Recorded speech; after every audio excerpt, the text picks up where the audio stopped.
जब कश्मीर की एक लड़की चोरी से रात को निधिवन में घुस गई। दोस्तों, निधिवन के बारे में तो आप सब ने सुन रखा होगा कि वहाँ पर रात में रुकना वर्जित है।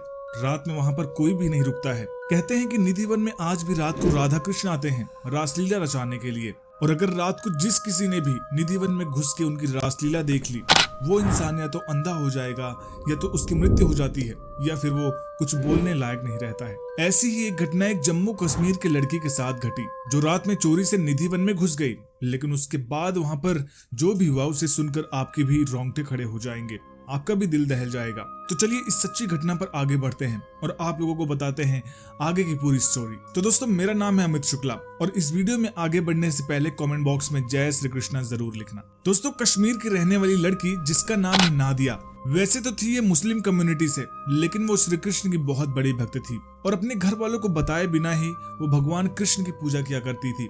उसने भगवान कृष्ण की एक छोटी सी मूर्ति अपने पास रख रखी थी, जिसको वो रात में दिन में जब भी उसको टाइम मिलता था वो भगवान कृष्ण की पूजा किया करती थी, उनसे बातें किया करती थी, क्योंकि वो भगवान कृष्ण से काफी मोहित हो चुकी थी और हमेशा उनके बारे में ही सोचती रहती थी। तभी कुछ दिनों बाद नादिया के घर वालों को ये बात पता चली कि वो भगवान कृष्ण की पूजा करती है। उसके घर वालों ने नादिया को बहुत मना किया कि ये सब मत करो, आसपास के लोगों को अगर पता चलेगा तो हम लोगों के लिए दिक्कत हो जाएगी। पर नादिया तो मानो ऐसी हो गई थी कि अगर भगवान कृष्ण नहीं मिलेंगे तो मानो वो इस दुनिया में रहना ही नहीं चाहती है। उसके घर वाले भी काफी परेशान हो चुके थे। अब नादिया को काफी मुश्किलों का सामना करना पड़ता था, क्योंकि उसके घर वाले हर बात पे उसको मना करते थे, हर बात पे उसकी निगरानी रखा करते थे कि ये क्या कर रही है। तभी एक दिन नादिया ने परेशान होकर घर वालों से झूठ बोलकर वो निकल गई वृंदावन के लिए, क्योंकि उसको पता था कि वृंदावन ही ऐसी जगह है जहां पर भगवान कृष्ण मिल सकते हैं। वृंदावन तो भगवान कृष्ण की नगरी है ही, तो वहां पर भगवान कृष्ण जरूर मिल जाएंगे। वो घर वालों को बिना बताए कश्मीर से वृंदावन के लिए निकल गई। वो वृंदावन पहुंचने के बाद और काफी लोगों से पूछताछ करने के बाद धीरे धीरे वो करके पहुंच गई बांके बिहारी मंदिर। बांके बिहारी मंदिर पहुंचने के बाद वो प्रतिदिन मंदिर जाया करती थी और वहां पर भगवान कृष्ण के दर्शन किया करती थी और पूजा किया करती थी, और वहां पर जो भी प्रसाद मिलता उसको खा लिया करती थी। वहां पर आते जाते लोगों की सेवा भी कर दिया करती थी, और वहां पर जो भी भंडारा होता है, जो भी प्रसाद मिलता, उसी को खा के वो वहीं पर मंदिर के पास रहने लगी।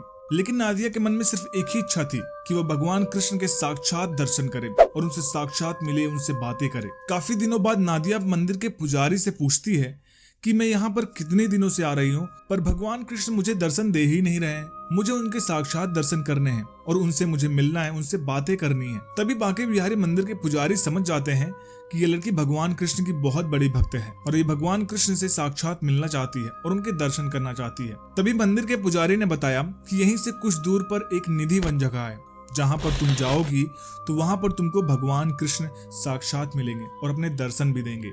तो तुम वहां पर जाओ और वहां पर जाके भगवान कृष्ण की पूजा करो, साधना करो, और वहां पर तुमको भगवान कृष्ण जरूर मिलेंगे, क्योंकि हर रात वहां पर भगवान कृष्ण जरूर आते हैं। नादिया बिना कुछ सोचे समझे निधिवन के लिए निकल जाती है और निधिवन जाने के बाद उसको पता चलता है कि यहाँ पर रात रुकना मना है। वो एक दिन वहां रुकने का प्रयास करती है, पर वहां के पुजारी उसको देख लेते हैं और पुजारी उसको शाम होते ही मंदिर से बाहर निकाल देते हैं। नादिया काफी मायूस हो जाती है, क्योंकि उसको भगवान कृष्ण के दर्शन करने थे।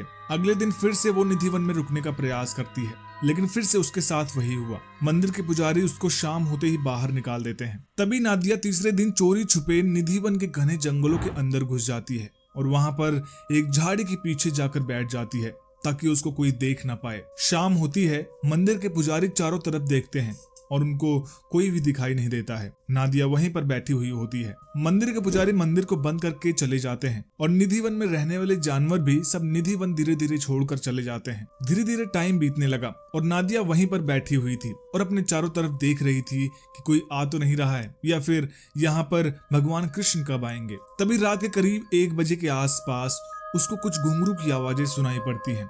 उसको थोड़ी बहुत रोशनी दिखाई पड़ती है। वहां पर तुलसी के पेड़ों के बीच में कहीं से उसको रोशनी आती हुई थोड़ी बहुत दिखाई देती है और निधिवन के घने जंगल के बीच से उसको कुछ घुंघरू की आवाजें आने लग जाती हैं। नादिया को देखने की लालसा बनती है कि आखिर इतनी रात में ये घुंघरू की आवाज कहाँ से आ रही है और ये रोशनी कहाँ से आ रही है। वो उस झाड़ी से उठकर धीरे धीरे उस रोशनी की तरफ जाने लग जाती है जहाँ से घुंघरू की आवाज आ रही थी। वो धीरे धीरे करके उस आवाज की तरफ बढ़ने लग जाती है। उस रोशनी की तरफ जाते जाते वो पहुंच जाती है रासलीला स्थल तक और एक तुलसी के पेड़ के पीछे खड़े होकर वो वहां पर हो रही रासलीला देखने लग जाती है। नादिया वहां पर देखती है कि बहुत सारे तुलसी के पेड़ भी वहां पर झूम रहे हैं। वहां पर बहुत सारी गोपियां भी थी। वहां पर भगवान कृष्ण स्वयं रासलीला कर रहे थे राधा रानी के साथ। नादिया ये सब देखकर बहुत खुश हो जाती है क्योंकि उसको भगवान कृष्ण के साक्षात दर्शन करने थे। वो भगवान कृष्ण को देखती ही रह जाती है। वो काफी देर तक वहीं पर खड़ी रहती है और अचानक से थोड़ी देर बाद वहां पर एक बहुत भव्य रोशनी होती है, मतलब बहुत तेज रोशनी होती है। और उस तेज रोशनी के बाद अचानक से नादिया वहां पर बेहोश होकर गिर जाती है और उसके बाद उसको कुछ पता ही नहीं रहता है। सुबह का वक्त होता है जब मंदिर के पुजारी निधिवन का ताला खोलते हैं। वो निधिवन के अंदर आते हैं और उसके बाद जब वो रासलीला स्थल पर जाते हैं वहां पर देखते हैं कि एक लड़की वहां पर बेहोश पड़ी हुई थी। उसके बाद मंदिर के पुजारी डॉक्टर को बुलाते हैं कि ये देखिए इसको क्या हुआ है। उसके बाद डॉक्टर उसका इलाज करते हैं। 2 दिन तक नादिया बेहोश पड़ी रही। 2 दिन बाद उसको होश आता है और उसके बाद जब उसको होश आता है तो वहां के मंदिर के पुजारी और वहां के लोग उससे पूछने लग जाते हैं कि तुम निधिवन के अंदर कैसे पहुंची, तुम कौन हो, तुम कहां से आई हो और तुम रात में वहां पर क्या कर रही थी। वो सारी बातें नादिया से पूछने लग गए, लेकिन नादिया थी कि कुछ बोलने के लायक ही नहीं थी। वो सिर्फ एक मुस्कान लिए और आंख खोलकर सिर्फ ऊपर की तरफ देखे जा रही थी, मानो उसने कुछ ऐसा देख लिया हो कि अब उसके बाद उसको और किसी चीज की जरूरत ही नहीं थी। नादिया कुछ भी बोल नहीं पा रही थी और मानो वो बिल्कुल शून्य की अवस्था में चली गई हो। लोगों ने बहुत कोशिश की उससे पूछने की, लेकिन नादिया कुछ भी नहीं बोली, सिर्फ वो बैठी रही। और उसके कुछ देर बाद वो धीरे धीरे करके निधिवन की तरफ चली गई और वहीं पर भगवान कृष्ण की मूर्ति के सामने बैठ गई। तो सुन, नादिया उस दिन के बाद से आज तक कुछ नहीं बोल पाई। नादिया ने हिंदू धर्म अपना लिया और उसके बाद वृंदावन में ही रह के भगवान कृष्ण की पूजा करने लग गई।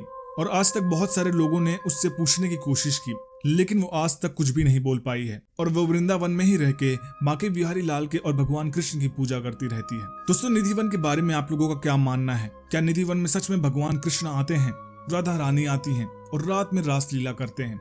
आप लोगों का क्या मानना है इस बारे में? हमें कमेंट बॉक्स में अपनी राय जरूर दें। और ये वीडियो पसंद आई तो वीडियो को लाइक करें, शेयर करें और चैनल को सब्सक्राइब करना मत भूलें। फिर मिलेंगे एक और नई वीडियो में।